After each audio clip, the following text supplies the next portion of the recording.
De plus, comme l'enfant serait commandé, car dans l'adoption, si l'enfant est là, dans le recours à une mère porteuse ou à une gestatrice pour autrui, l'enfant n'est pas encore là, il est demandé pour les parents d'intention. Donc, comme l'enfant serait demandé, fabriqué sur commande, et que la porteuse serait payée pour son travail de grossesse, serait un achat d'enfant, complètement condamnable. Quant aux arguments qui concernent la femme, les voici. Faire appel à une gestatrice ou à une mère porteuse reviendrait à traiter cette femme comme un objet, l'objet utérus.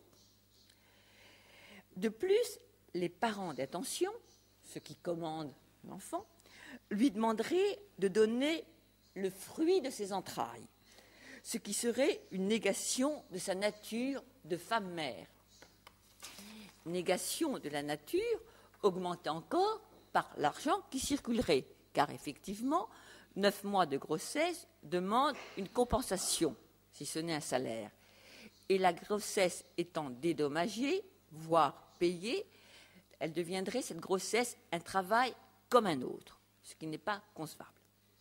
Alors, reprenons ces arguments pour voir comment ils sont traités dans l'adoption. Les arguments de la mère porteuse. Voyons le dédoublement de la figure maternelle. Il ne me semble pas qu'il vaille la peine d'insister longtemps pour démontrer que ce dédoublement existe dans l'adoption.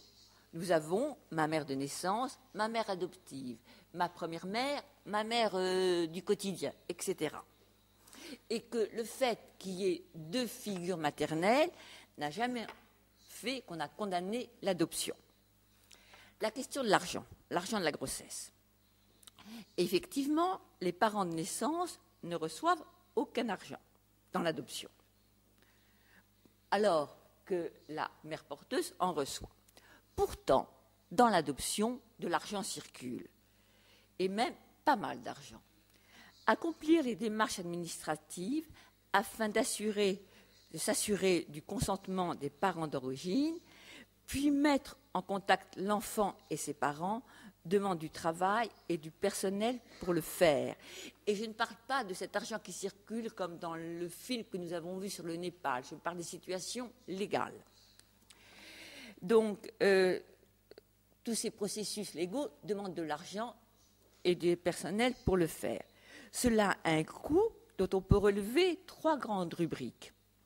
Il faut aider les associations ou les organismes agréés à fonctionner. Il faut payer les frais engagés pour la constitution du dossier et les frais de la procédure locale. Ainsi, je vais vous donner quelques chiffres. Adopter un enfant au Vietnam en passant par l'organisme agréé qui s'appelle Médecins du Monde en France revient par exemple à 10 600 €. Ce sont des chiffres donnés sur Internet par le ministère des Affaires étrangères. Au Brésil, cela revient à 5 143 € ou encore en Chine à 6 885 €. Ce coût de la procédure de l'adoption d'un enfant est complètement à la charge de ses adoptants, en plus bien sûr de leur voyage et du séjour dans le pays d'origine de l'adopté qui ne font pas partie de ces coûts officiels. En outre, ouvrir des orphelinats ou crèches pour tous ces enfants en lourde difficulté familiale demande des fonds et les maintenir en état de fonctionnement exige des allocations ou des dons en permanence. Donc, on ne peut pas dire qu'il n'y ait pas d'argent qui circule dans l'adoption et que la mère porteuse serait condamnable parce qu'il y a de l'argent. Ça me paraît un argument vicié. Enfin, autre argument, l'enfant souffrirait de la séparation avec sa mère porteuse. Or, pour qu'un enfant soit adopté, il faut que les parents de naissance renoncent à leur lien de filiation, qu'ils consentent à ce que d'autres personnes deviennent les parents de cet enfant mis en circulation. Et cela, ce n'est pas condamné dans l'adoption. La mère porteuse, elle aussi, se sépare d'un enfant qu'elle a porté pendant 9 mois, mais elle ne portait pas cet enfant pour le garder, à la différence, quelquefois, des mères de naissance des enfants adoptés. Alors, j'arrive à ma conclusion. Les raisons de l'adoption sont de donner une famille à un enfant qui en est en mal, un mal d'enfant, et ainsi de protéger l'enfant. L'aide médicale à l'adoption a pour but d'aider des parents à devenir parents par l'enfantement. L'enfant n'est pas encore là. Il n'est pas à protéger, à sauver. Pourtant, est-ce une bonne raison pour ne pas donner à son enfant non pas l'histoire de sa filiation, mais l'histoire de son corps, de son individualité. L'enfant n'est pas né que de l'idée de ses parents, que du projet parental. Et j'avais mis un schéma pour vous montrer l'évolution de la filiation à laquelle nous assistons. Nous avons dans notre premier temps, c'est le temps de mes parents sont mes géniteurs, ou sont comme mes géniteurs. À la limite, si l'enfant est adultérin, etc., ce n'est pas le problème. C'est le temps des illusions, du comme si. Et les composantes biologiques, domestiques, généalogiques se mélangent, sont les mêmes pour donner la filiation.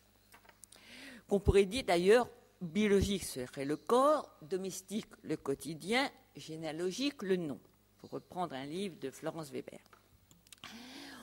Peu à peu, dans les années, disons 80, je n'ai pas très bien daté, on arrive au temps de la dissociation.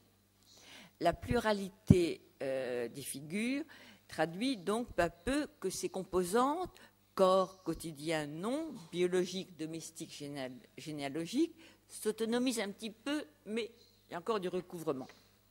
Et puis le troisième temps, qui serait le temps actuel, c'est le questionnement de la pluralité qui affecte alors là chacune des composantes. Voilà.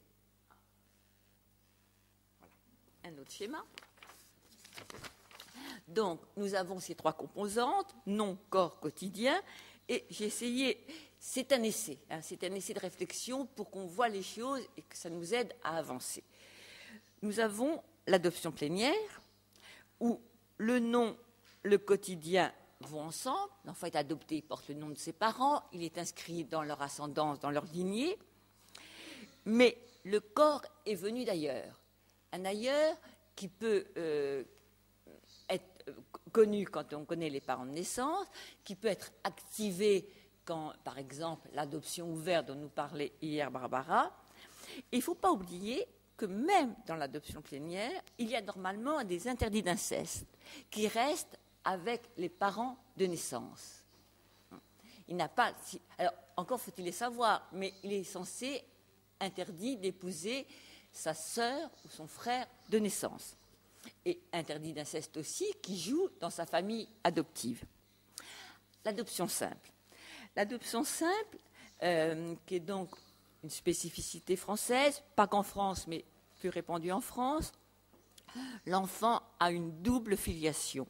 Il y a deux noms, mais il y a et le quotidien et le corps, et il y a aussi des doubles interdits d'inceste, mais les choses sont claires et l'enfant a toutes ses composantes en main pour se construire.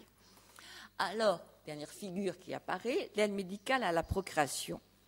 Nom, quotidien vont ensemble, mais le corps est clivé en deux. Il y a une partie du corps qui vient effectivement des figures de ceux qui sont vraiment les parents, et il y a une partie du corps qui est dans les limbes, qui est dans l'inconnu. Et ne pourrait-on pas arriver peu à peu à donner une place à toutes ces figures qui ont permis à un enfant d'être là? Merci.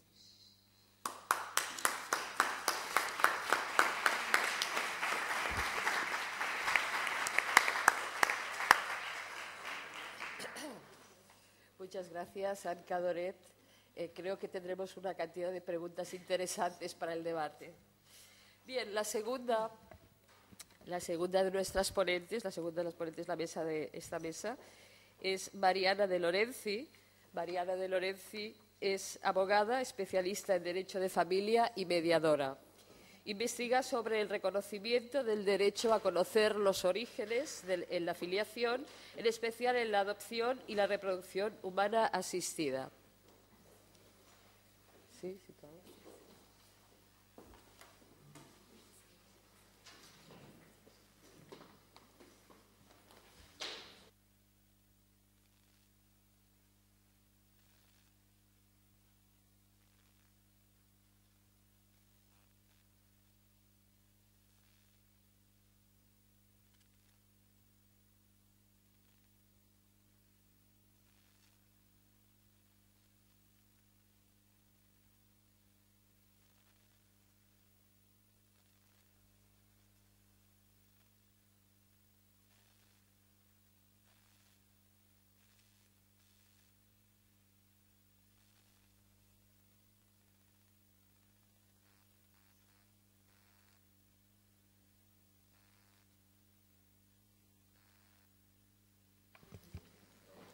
Hola, ¿se escucha? Bueno, buenos días.